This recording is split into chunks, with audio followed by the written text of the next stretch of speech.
Welcome to Aryan classes. Aryan ક્લાસીસમાં તમારું સ્વાગત છે. અમે અરિયન ક્લાસીસની અંદર શિક્ષણને માત્ર પુસ્તક પૂરતું મર્યાદિત નથી રાખતા, પણ વિદ્યાર્થીની સમજણ સુધી પહોંચાડીએ છીએ.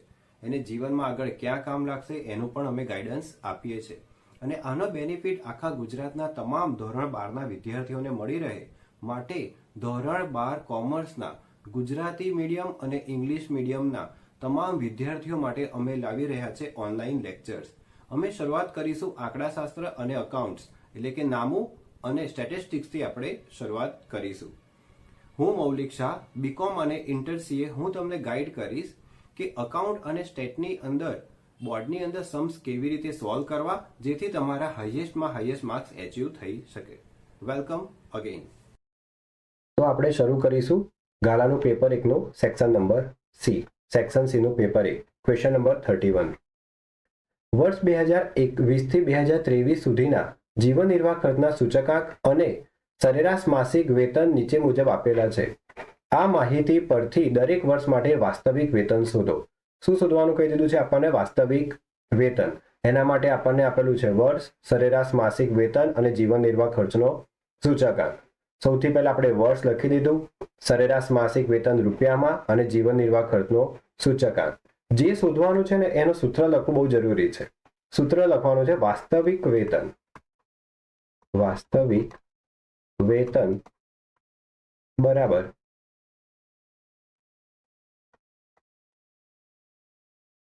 સરેરાશ માસિક વેતન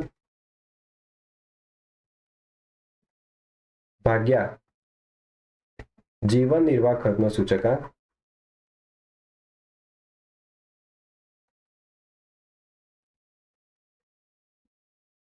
ગુણ્યા 100. વાસ્તવિક વેતનનું સૂત્ર સરેરાશ માસિક વેતન ભાગ્યા જીવન નિર્વાહ ખર્ચનો સૂચકાંક ગુણ્યા 100.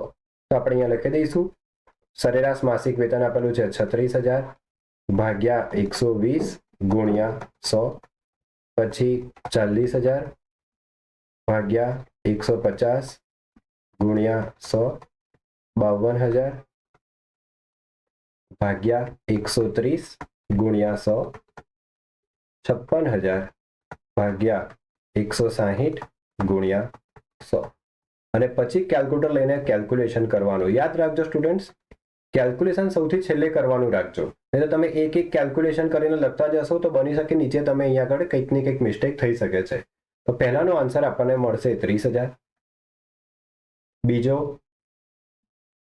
26,666.67, ત્રીજો 40,000 અને ચોથો 35,000. Next question 32. જો બે ચલ x અને y વચ્ચેનો સહસંબંધાંક 0.8 હોય, સહસંબંધાંક એટલે કે r આપણને આપી દીધો છે, તો નીચેની કિંમત શોધો. આપણને પહેલું આપેલું છે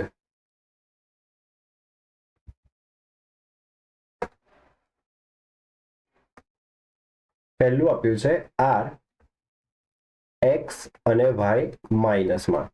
તો એનો મતલબ પ્લસ માઇનસ આન્સર શેમાં આવી જશે? માઇનસમાં r x y. સહસંબંધાંકનો આપણને જવાબ આપેલો હતો એ 0.8, તો આનો આન્સર થઈ જશે -0.8.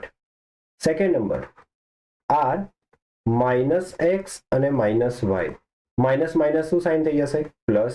તો પ્લસ r x y. તો આપણને જે આન્સર આપ્યો છે એ કેવો રહેશે? એમનો એમ જ રહેશે. બસ ખાલી આટલું લખવાના પણ આપણને કેટલા માર્ક્સ મળી જશે? 2 માર્ક્સ મળી જશે. 33 નંબરનો ક્વેશ્ચન. જો x બરાબર 30, y બરાબર 20 અને b બરાબર 0.5 હોય તો y ની x પરની નિયત સંબંધ રેખાનો અંતઃખંડ શોધો અને તે રેખાનું સમીકરણ પણ લખો. અહીંયા આપણને 2 ક્વેશ્ચન પૂછેલા છે. એક પહેલો શું પૂછ્યો? અંતઃખંડ. અંતઃખંડ એટલે કોણ? a. અને રેખાનું શું શોધવાનું છે? સમીકરણ. સૌથી પહેલા કોઈ પણ સમ ગણીએ ને એટલે આપણને જે ડેટા આપ્યો છે ને એને લખી દેવાનો. x બાર બરાબર આ x બાર છે અને અહીંયા y બાર.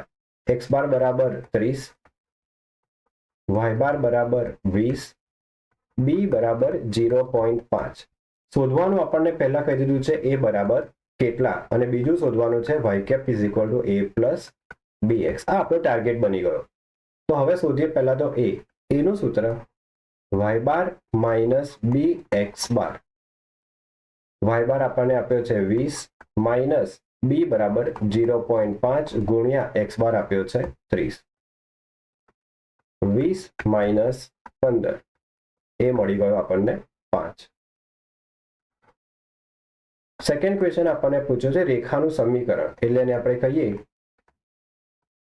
નિયત સંબંધ રેખા y cap is equal to a plus bx. એ બરાબર આપણને મળ્યા છે 5 પ્લસ 0.5 એક્સ વાય કેપ. આ આપણો આન્સર થઈ ગયો.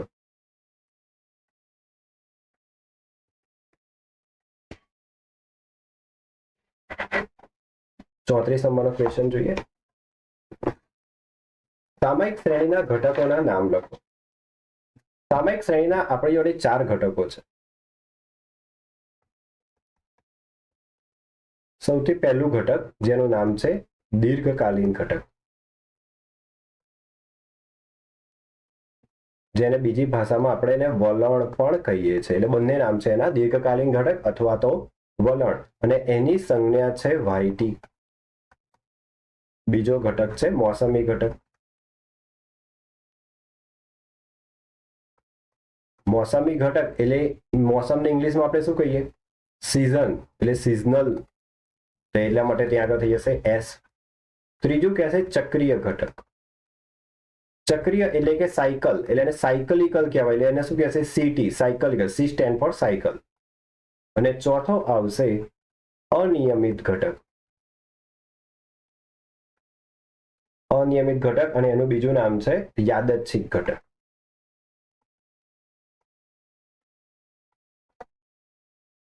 હવે આને યાદચ્છિક એટલે કેવું કે રેન્ડમલી, એટલે એનું સંજ્ઞા છે આરટી.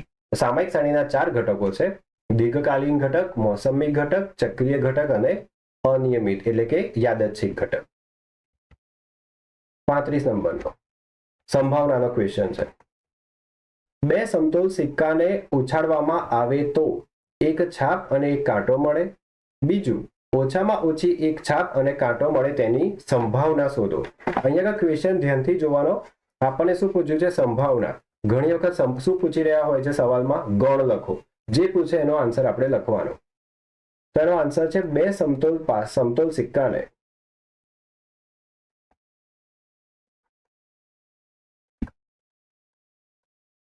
ઉછાળતા મળતા પરિણામો.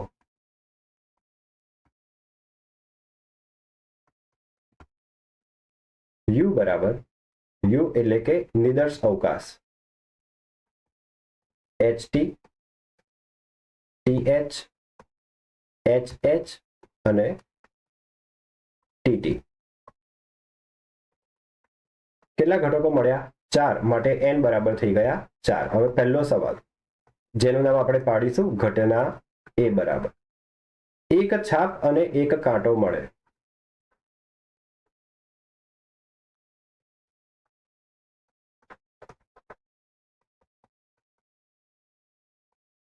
એક છાપ અને એક કાંટો મળે એવા પરિણામો આમાંથી કયા કયા છે? એક છાપ અને એક કાંટો મળે એવા 2 પરિણામ છે HT, TH. માટે સ્મોલ m બરાબર થઈ ગયા 2. આન્સર માટે ઘટના એ ની સંભાવના PA બરાબર m/n બરાબર 2/4 બરાબર 1/2.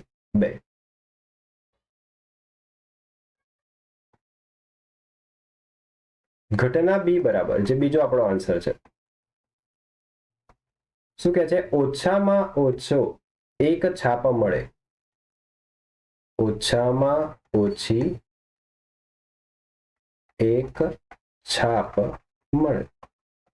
ઓછામાં ઓછી એક છાપ એટલે આપણને એક છાપ અહીંયા છે, એક છાપ અહીંયા છે, અને કેટલી બીજી? 2 છાપ. ઓછામાં ઓછી એક એટલે એક કે તેના કરતા વધારે, 1 અથવા તો 2. તો થઈ જશે HT, TH અને HH. તો કુલ કેટલા પરિણામો મળ્યા? 3. તો સ્મોલ m બરાબર 3. માટે ઘટના બી ની સંભાવના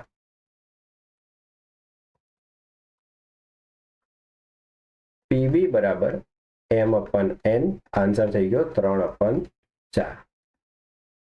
બંનેને આપણે આપી દઈશું બોક્સ.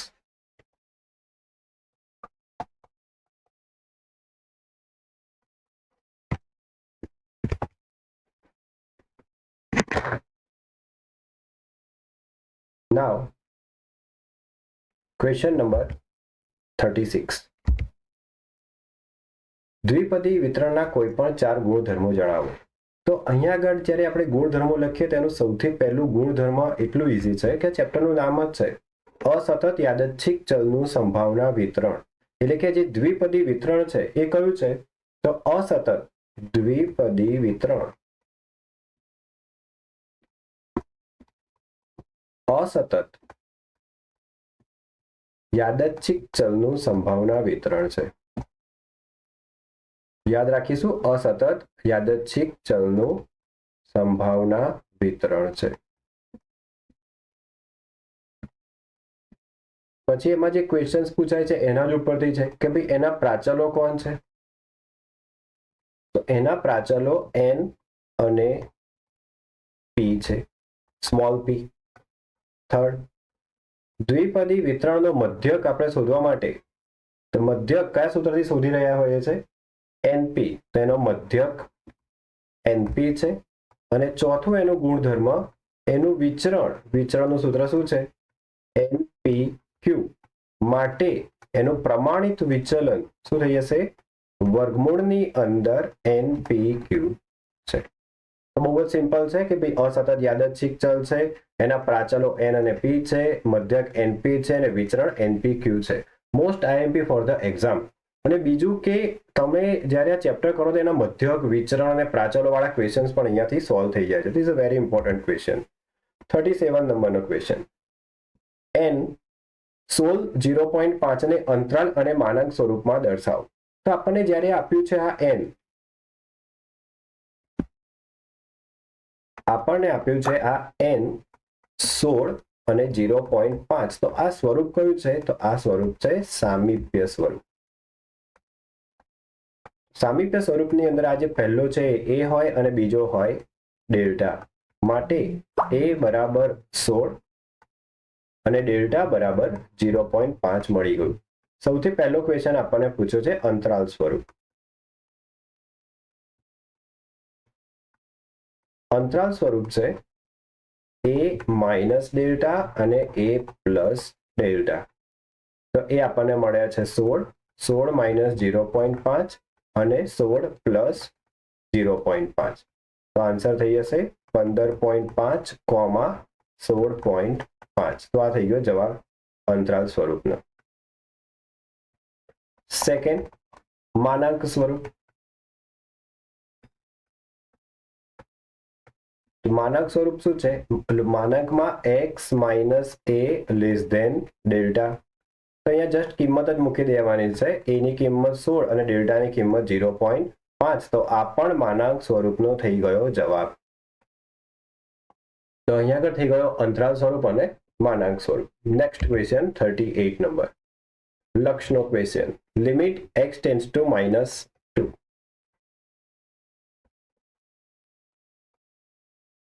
x ની 7 ઘાત પ્લસ 128 ભાગ્યા x પ્લસ 2.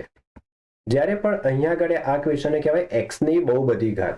આપણને જ્યારે x ની બહુ બધી ઘાત આપેલી હોય ત્યારે x ટેન્ડ્સ ટુ -2, x ની 7 ઘાત માઇનસ 2 ની 7 ઘાત ભાગ્યા x માઇનસ 2.